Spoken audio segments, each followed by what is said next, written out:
आज मैं आपको बहुत ही मज़ेदार कहानी सुनाने जा रही हूँ जिसका शीर्षक है कंजूस मक्खी चूस। तो चलिए शुरू करते हैं। एक नगर में शमशाद नाम का एक व्यापारी रहता था। उसका कारोबार दूर दूर तक फैला था। वह बहुत अमीर था, लेकिन वह पहले दर्जे का कंजूस भी था। एक एक पैसा वह देखभाल कर खर्च करता था। शमशाद इतना कंजूस था कि भोजन में सूखी रोटी एक सब्जी के साथ खा लेता था। घर के बने सीधे सादे कपड़े पहन लेता था। घर में कोई नौकर चाकर नहीं रखता था। सारा काम खुद उसकी पत्नी करती। उसे जहाँ कहीं जाना होता पैदल जाता। सभी लोग जानते थे कि वह बहुत धनी व्यक्ति है, परंतु कंजूस है। लोगों ने उसका नाम मक्खी चूस रख छोड़ा था। वह जैसे तैसे कमाता था और सोने के सिक्के बनवा लेता था। शमशाद के घर के पीछे एक बड़ा सा बागीचा था। वहाँ वह रोज़ सुबह शाम सैर करने जाता था।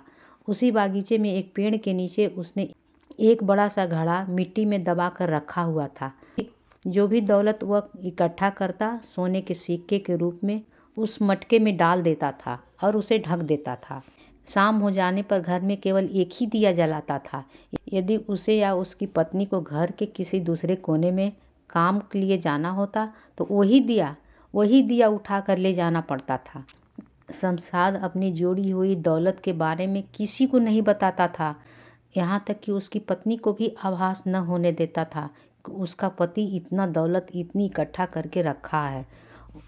वह समझती थी कि उसके पति का कारोबार मंदा है, इस कारण वह रूखा सूखा भोजन खाकर रहते हैं। शमशाद की पत्नी शहनाज बेचारी बहुत सीधी सादी थी। वह घर के बाहर नहीं निकलती थी। इस कारण वह यह भी नहीं जानती थी कि लोग उसके पति को कंजूस मक्खी चूस का नाम पुकारते हैं। उसकी इच्छा होती थी कि वह नए नए कपड़े पहने, आभूषण बनवाए, लेकिन पति की आमदनी बहुत कम जानकर वह किसी चीज़ के लिए फरमाइश अपने पति से नहीं करती थी। यदि किसी वक्त भोजन में सब्जी या रोटी बच जाती तो शमशाद उसे फेंकने नहीं देता। वह उसी बचे हुए भोजन को दूसरे वक्त पेट भर लिया करता था।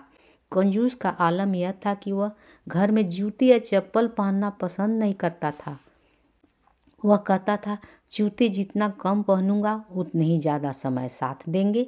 घर में जूते चप्पल की क्या ज़रूरत है? बिना बात के घर में जूते चप्पल क्यों पहनना? वे घिस नहीं जाएंगे, इसलिए नहीं पहनना। बाजार में नाई से बाल कटवाने जाता तो वह सारा बाल सफाचट करवा कर आता, ताकि कम से कम 6 महीने तक नाई के पास जाने की झंझट न रहे और न उसे पैसा देना पड़े। घर के दरवाजे और खिड़की को तब तक बंद रखता था जब तक कि ज़्यादा ज़रूरत न हो। उसका विचार था कि बार बार दरवाज़ा खोलने बंद करने से दरवाजे की जोड़ घिस जाते हैं। भीतर पहनने के लिए कपड़े रोज़ नहीं धुलवाता था। उन्हें एक दिन एक तरफ से पहनता था, दूसरे दिन पलटकर दूसरी तरफ से वो पहन लेता था, ताकि साबुन का खर्चा बचे। शमशाद हर रोज़ पैसा बचाकर कंजूसी करने का नई नई तरकीब सोचा करता था। वह सुबह शाम बागियों में टहलने जरूर जाता था। शहनाज सोचती थी कि शमशाद अपनी सेहत बनाने की खातिर बागीचे में जाते हैं, परंतु शमशाद का कुछ अलग ही मकसद होता था। वह लगभग हर रोज़ धन रखने या उसे देखने के लिए जाता था।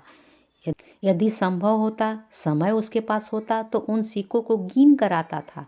यदि कभी जल्दी में होता तो जमीन में मिट्टी हटाकर मटके में रखी असरफियों को निहारता, फिर बंद करके चला आता था। यह सिलसिला काफ़ी दिनों तक चलता रहा, परंतु एक दिन एक चोर ने बागीचे की दीवार से शमशाद सेठ को पेड़ के नीचे धन छिपाते देख लिया। उसकी निगाहें उस धन पर अटक गई और रात होने का इंतजार करने लगा। रात होते ही चोर पूरे मटके की सारी असरफियाँ सिक्के निकाल कर 9-2-11 हो गए और सेठ सोता रहा। सुबह होते ही शमशाद चोरी के वारदात से बेखबर बगीचे में सैर करने लगा। जब वह उस पेड़ के पास पहुंचा तो उसका कलेजा धक से रह गया। जहां उसका मटका था वहां मिट्टी खुदी हुई थी और खाली मटका दिखाई दे रहा था। शमशाद ने सोचा कि जल्दी से घर जाकर पहले पत्नी को फिर पुलिस को इसकी खबर दूं, परंतु पैर थे कि दुख और घबराहट के मारे बढ़ने का नाम ही नहीं ले रहे थे। वह 2-4 कदम ही चल रहा था कि बेहोश होकर गिर गया। जब बहुत देर तक वह घर नहीं पहुंचा तो उसकी पत्नी बागीचे में पहुंची। जैसे तैसे पड़ोसियों की सहायता से शमशाद को घर लाया गया। सदमे के कारण वह बीमार पड़ गया। हर रोज वैद्य उसे देखने आता, परंतु दवा का कोई लाभ नहीं हो पा रहा था। उसने पत्नी को चोरी के बारे में बताया तो वह सुनकर सन्न रह गई। वह धन की चोरी की बात सुनकर वो भी दुखी रहने लगी। शमशाद की बीमारी का हाल सुनकर उसका परम मित्र घनश्याम उससे मिलने आया। जब उसने मित्र की आबिती सुनी तो वह समझ गया कि शमशाद की बीमारी का कारण धन की चोरी का सदमा है। उसने तुरंत वैद्य का इलाज बंद करा दिया। घनश्याम शमशाद से बोला, तुम जानते हो कि तुमने धन कहाँ रखा है? यह बताओ कि तुम उस धन को क्यों इकट्ठा कर रहे थे? शमशाद बोला, अपने लिए। घनश्याम बोला, अपने लिए? तुम अपने लिए तो धन खर्च करते नहीं थे। शमशाद बोला, अपने भविष्य के लिए धन जोड़ रहा था, ताकि जब मैं बूढ़ा हो जाऊं तो वह धन मेरे काम आए, और यदि इस बीच मुझे कोई संतान हो जाए तो संतान को मेरी संपत्ति और खजाना मिल जाए। घनश्याम बोला, जब तुम इस उम्र में उस धन का उपयोग नहीं कर रहे थे तो बुढ़ापे के लिए उसका कैसा मोह करना? अच्छा, अब मेरा कहना मानो और भूल जाओ कि तुम्हारा धन चोरी हुआ है। जैसे रूखा सूखा खाते थे वैसे ही खाते रहो, जैसे सादे कपड़े पहनते थे वैसे ही पहनते रहो। शमशाद जल्दी से बात काटते हुए बोला, यह कैसे हो सकता है? मेरा धन तो चला ही गया, मैं कैसे शांत रह सकता हूँ? घनश्याम ने एक बार फिर अपने मित्र को समझाने का प्रयास किया। मित्र, उस धन का तुम्हारे लिए कोई उपयोग नहीं था, वह बेकार ही था। अब वह धन तुम्हारे पास रहे या किसी और के, इससे क्या फर्क पड़ता है? हो सकता है कि वह चोर उस धन का गाड़ कर रखने के बजाय अपने परिवार के लिए खर्च करे। अब तुम यही सोचो कि वह धन उसी मटके में रखा है, और यदि पहली जैसी जिंदगी बसर करना चाहो तो वैसे ही जिंदगी बसर करो।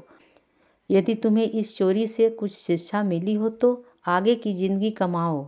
अपने और भाभी के सुख के लिए उस धन का उपयोग करो। कल का क्या भरोसा? पहली बात तो तुम्हारी संतान ही नहीं है। यदि हो भी तो तुम उसके लिए जोड़ जोड़ कर स्वयं को दुख देते हो। अगर संतान लायक होगी तो खुद ही कमा कर खा लेगी। मुफ्त में मिली दौलत से संतान बिगड़ जाती है और उस धन को बर्बाद कर देती है। शमशाद को मित्र की बात समझ में आने लगी। धीरे धीरे वह चुस्त और स्वस्थ हो गया। उसे समझ में आ गया कि जो मज़ा स्वयं कम खर्च करने में है वह जोड़ कर रखने में नहीं। उसके बाद वह अपनी कमाई से उचित खर्च करने लगा, पत्नी के साथ सुख और आराम से जिंदगी गुजारने लगा और कमाता और खाता और ऐश करता। कहानी होती है समाप्त।